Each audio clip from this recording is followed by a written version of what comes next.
I use Kindle Direct Publishing. You might know of it as KDP if you've looked into self publishing. There are a lot of options. I've always used this platform. It used to be called Create Space back in the day, but it was converted. I don't really know what happened, but it's KDP. So when you set up an account in here, this is what it's going to look like. So you're going to have immediately the option to create a new book, and that's what you would press, and then I'll show you what the behind the scenes looks like. And then after that, I just want to show you to give you an idea of what the dashboard, essentially your bookshelf, or it's called your bookshelf. Right here, when you click it, you get to this page, and this is what you're going to see. And so these are my self-published books. You can order author copies in here. You can promote, you can create hardcover, you can do ebook versions. So you can see I have Kindle ebook and paperback. So I'm going to walk through the setup with you. I'm working on my travel adventure line drawing, and that's about to go public. I'm very excited. So this is what you're going to see when you see create. You're going to have language, book title, subtitle, series, edition number, nothing there, just my author name, no contributors, my description, I own the rights, it's not adult only, primary marketplace, Amazon.com, you'll see there's just different regions in here, categories, so this is where your book is categorized, and then some keywords, so that's page 1, that is your entire paperback details. So paperback content, this is where you will upload everything. So I have my ISBN. You'll see that KDP has the option for ISBN. I use my own. The reason why is because there are some restrictions using KDPs. I don't remember exactly what they are, but basically I want expanded distribution if and when. So that means my book would be able to end up in, I don't know the exact specifics, but as an example, in libraries or in a bookstore or something like that. And I know that some things like that can be restricted. And then as an aside, real quick, you're going to get ISBNs from this website, Bowker.com. And I'll open that in a new tab so I can show you what that looks like. So you're gonna see this, and you're gonna see author solutions, identifier services, ISBN United States. I think that also is just this. Yeah. So order ISBN, and then it's going to change the website to myidentifiers.com. So that ends up being the website you have an account with. And what I ended up doing was just bulk ordering. So I can show you what this looks like. So once inside, I can go to, what is it? What can I go to? I think just my imprint. Oh yeah, here we go. So my identifiers. So you can see I have all of these ISBNs, and this is for self-published books. And when you bulk upload them, bulk purchase them, you'll have some that are still available. So that's where you're going to assign the title. And I will tell you this right now, this needs to perfectly mirror the information that you put in KDP. So your imprint, what I do know is with free KDP ISBN is that it'll say, I think it says like self-published, or not self-published, but independent published or something like that. That's the imprint. So I just want it to be my brand, my company name. And because I set up on Bowker initially, see, I can't edit this. So if it doesn't completely mirror it perfectly, there can be some issues with processing.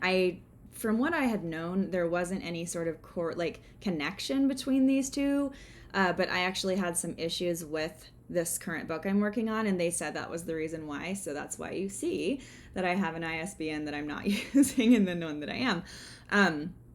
But anyhow, it just needs to match it, basically. And then if you want your own barcode, you can buy a barcode. And then what happens when you have a barcode available is that you'll see, instead of where it says buy barcode here, you'll see it says generate barcode. and then you can generate a barcode, save it, and then you can include that in the cover that you create and Procreate, just the barcode. So that's handy. Now, coming back over here, so I've used my own ISBN here. My imprint's the same. My publication date. I'm using just black and white interior with white paper. This doesn't matter as far as like how you set things up.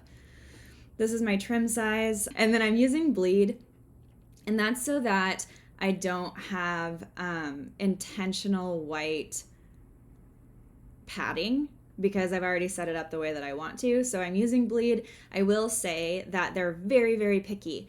So even if something is set up correctly with bleed, that every book that you submit it goes through a manual process. So that can be frustrating when it comes to trying to when you look at the preview and you're like, no, this is right. It's frustrating. So anyway, sometimes you just have to press submit again and then it'll go through. This is where you upload the manuscript. This is where you upload that PDF that we just looked at. It's really simple. You can also upload these types of files, but they do want a PDF file. It just makes things easy. So I uploaded that here, and I actually need to replace it. So I'm going to use the new version. Open that up.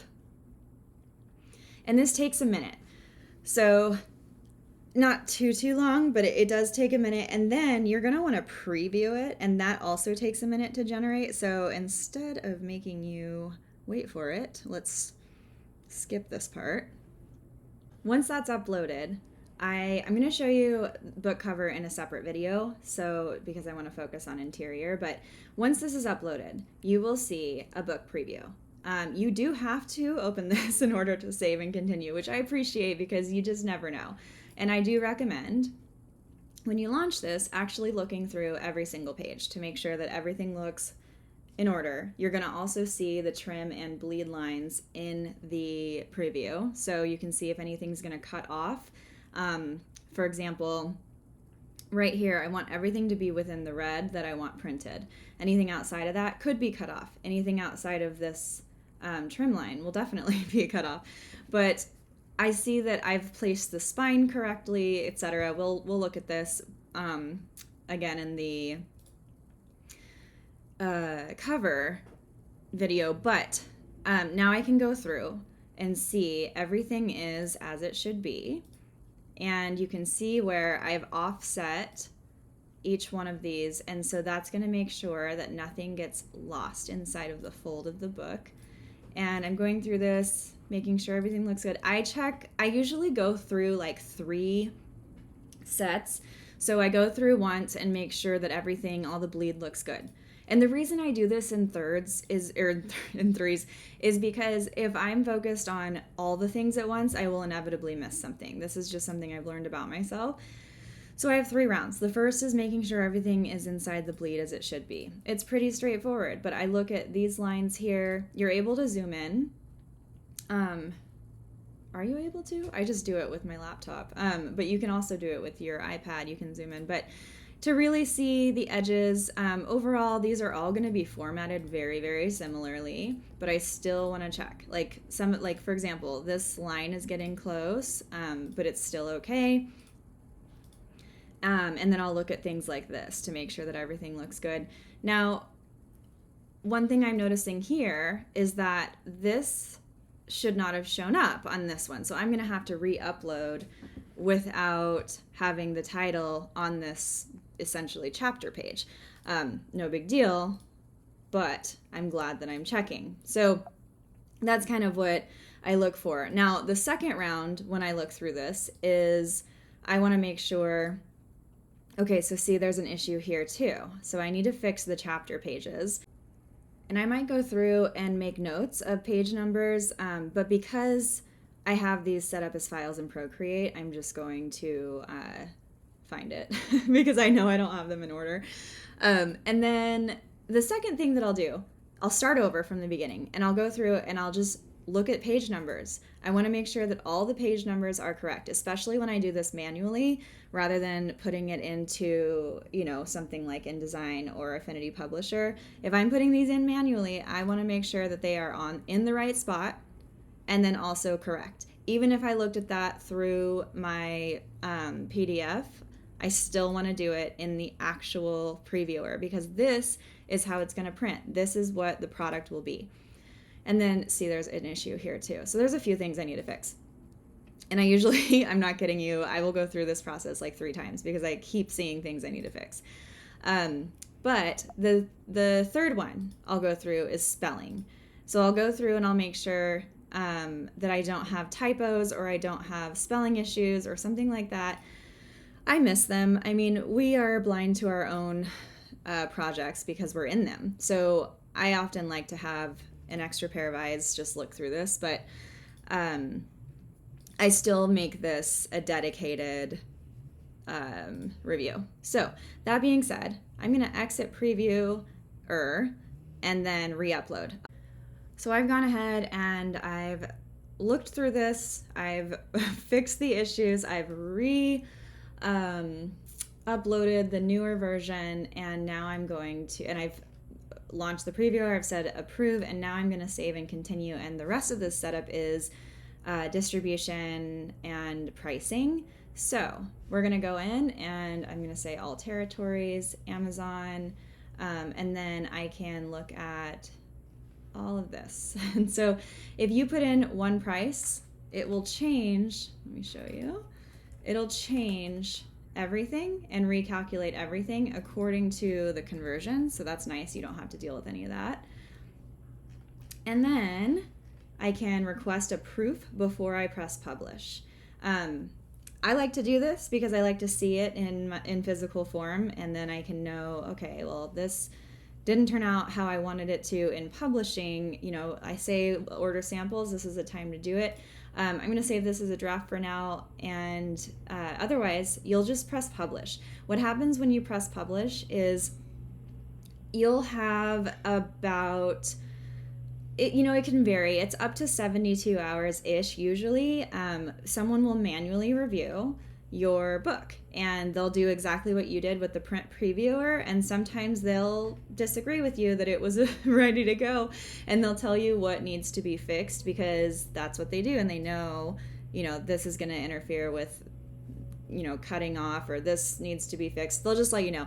Otherwise, you'll get an email that says your book is live, and that's the gist of it. And then you can order author copies, and so I'll show you.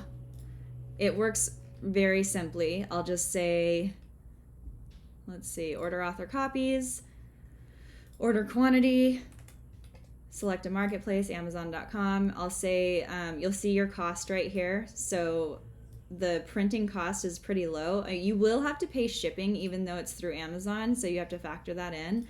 When you say submit order, it's not ordering it. See, it says you'll be directed to your Amazon cart. And indeed I am. And so then I would proceed to checkout and finish that order. So that's how that works, and it's pretty straightforward. Your shipping will be longer. It's not Prime. However, when it is on Amazon, because it will be live on Amazon, I'll show you, it will be Prime. Let's see, where is it? Where does it say? It says it somewhere. There it is. There it is. It'll be Prime. So other people will get it when they order it very quickly. So that is what you need to know. Finished product now, and the cover looks great. The spine lined up great. The back looks great. And the inside, that was loud. The inside also looks great. And the border or the margins, it looks like I set that up exactly how I wanted it to go. So the preview worked out wonderfully, and I'm happy with this result. I'm very happy with it. So that's the full process.